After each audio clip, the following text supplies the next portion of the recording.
Hari ini kita akan mengulas tentang perlakuan akuntansi terhadap akun kas. Yang pertama, definisinya mungkin sudah tidak asing lagi ya. Kas ini merupakan uang tunai, baik itu uang logam maupun uang kertas. Kemudian juga dalam akuntansi ada instrumen lain yang dapat disamakan dengan kas, seperti bank atau kas di bank, tergantung perusahaan menamakan akunnya apa ya. Bank ini merupakan saldo kas yang tersedia pada rekening entitas di suatu bank yang dapat sewaktu-waktu digunakan. Kemudian juga setara kas. Setara kas ini maksudnya adalah investasi jangka pendek yang jatuh temponya itu sebentar lagi gitu ya. Contohnya piutang yang segera jatuh tempo. Piutang itu kan kita telah tahu ya bahwa aset kita itu atau uang kita tuh ada di pihak lain gitu ya, piutang. Nah, kalau misalnya piutangnya segera jatuh tempo, ya berarti sebentar lagi dia akan menjadi kas atau uang tunai gitu ya. Nah, selain itu juga kas dapat berupa cek, biliet giro, atau dokumen lainnya yang dapat tersedia serta bernilaikan uang. Karakteristik kas tentunya dia mudah dicairkan, liquid, mudah digunakan, tentu, dan mudah dipindahkan, serta identitas pemilik tidak diperlukan. Maksudnya apa? Kita ambil contoh misalnya tanah atau gedung, kemudian kendaraan. Mereka memiliki dokumen penting yang berisi identitas pemiliknya. Seperti tanah ada sertifikatnya. Kemudian mobil ada BPKB misalnya gitu ya. Gedung juga punya sertifikat. Nah, sedangkan kas tidak memiliki identitas itu karena tidak perlu gitu ya. Bayangkan saja misalnya kita mau memindah tangankan atau mengalihkan kepemilikan uang, kita misalnya naik transportasi, kita bayar 10.000 ke ojek gitu ya atau ke bus. Gak mungkin kan kita harus butuh dokumen penting dulu untuk memindahkan uang 10.000 itu gitu ya. Nah, karena kas ini tadi karakteristiknya memang mudah digunakan, mudah dicairkan, dan mudah dipindah tangankan, ya hal-hal seperti itu tidak perlu gitu. Uang tersebut dapat dipindah tangankan begitu saja, tidak memerlukan sertifikat, pengalihan sertifikat, ada biaya-biaya lainnya lagi seperti tanah dan lain-lain ya.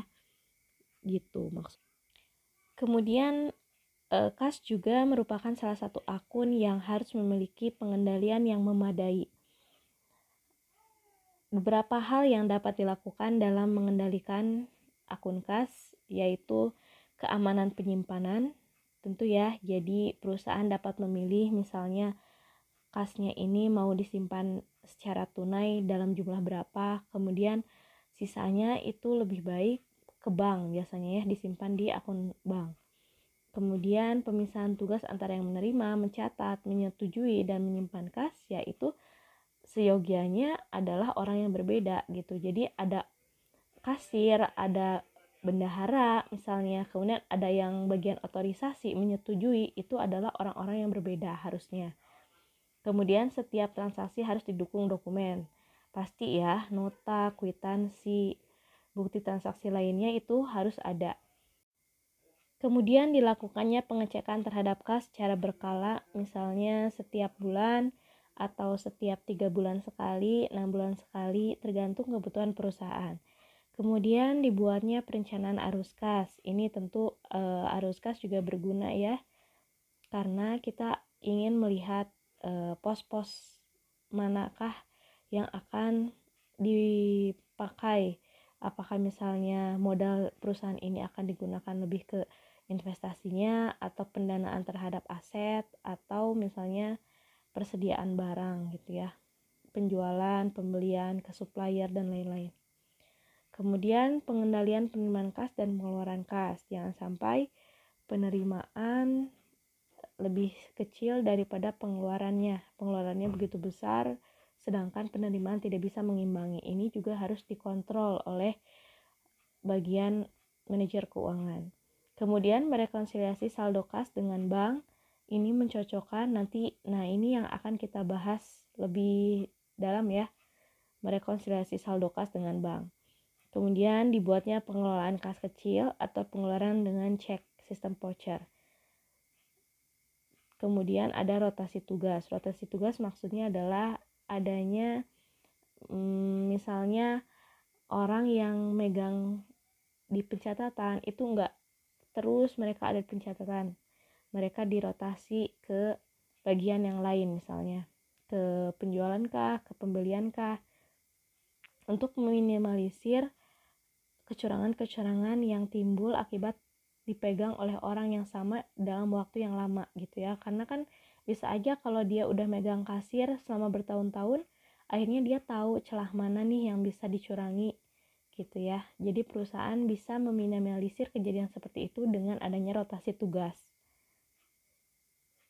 Nah, sistem voucher ini atau bisa juga kas kecil itu salah satu bentuk pengendalian dari perusahaan. Jadi kalau misalnya uangnya banyak uang tunai kan agak repot juga ya untuk perusahaan skala besar. Maka mereka lebih banyak menyimpan uang di bank. Nah, bagaimana ketika ada pengeluaran harian yang sehari-hari misalnya di bawah 1 juta gitu. Nah, mereka ada sistem voucher. Jadi nanti bagian akuntansinya akan mencatat pengeluarannya berapa untuk harian, misalnya di budget. Nah, misalnya 2 juta itu nanti diisi oleh bagian keuangan. Ada jatah untuk kas kecil gitu ya contohnya.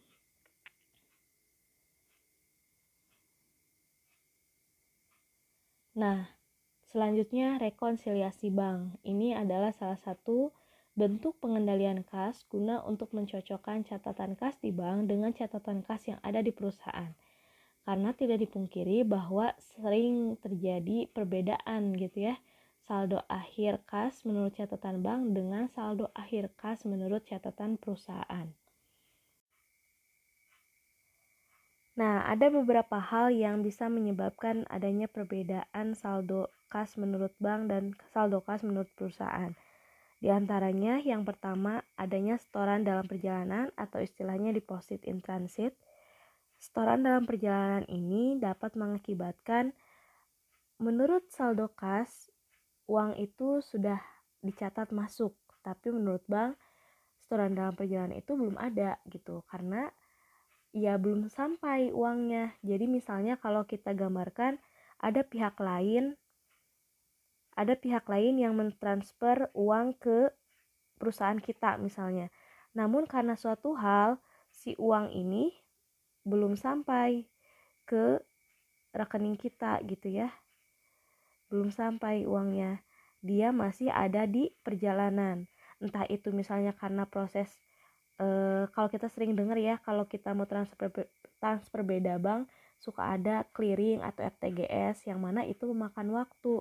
Ada yang hanya beberapa jam, ada juga yang sampai beberapa hari gitu ya.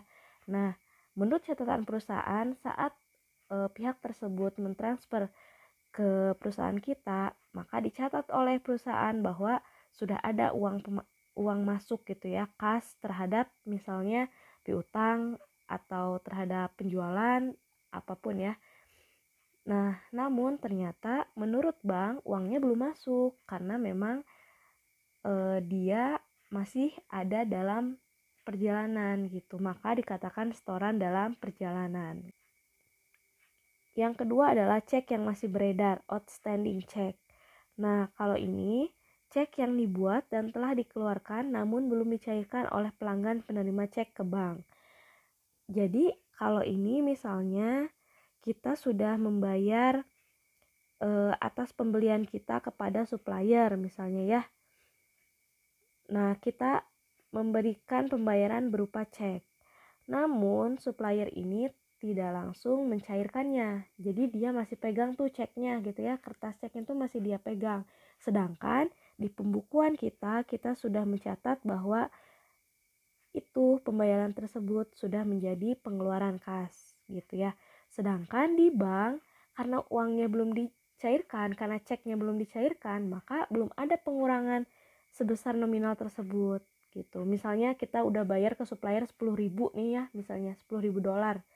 Nah, menurut catatan perusahaan kita sudah mengeluarkannya $10.000.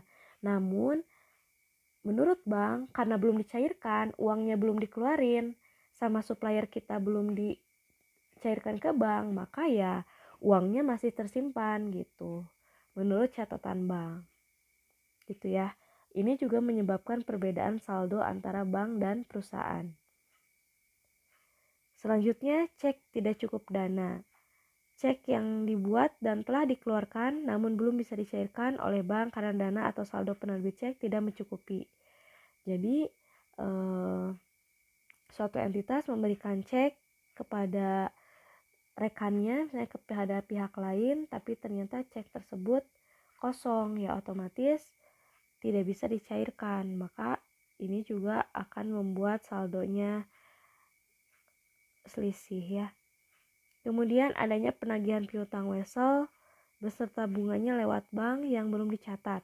Nah, kalau ini jadi misalnya ada pihak lain yang sudah mentransfer piutangnya, dia punya utang ke perusahaan kita, misalnya dia udah transfer rutin tiap tanggal 5 misalnya. Nah, menurut catatan bank uang tersebut sudah masuk, tapi karena si pihak lain itu belum konfirmasi ke kita, maka ya menurut perusahaan belum ada catatan bahwa dia bayar utang gitu ya.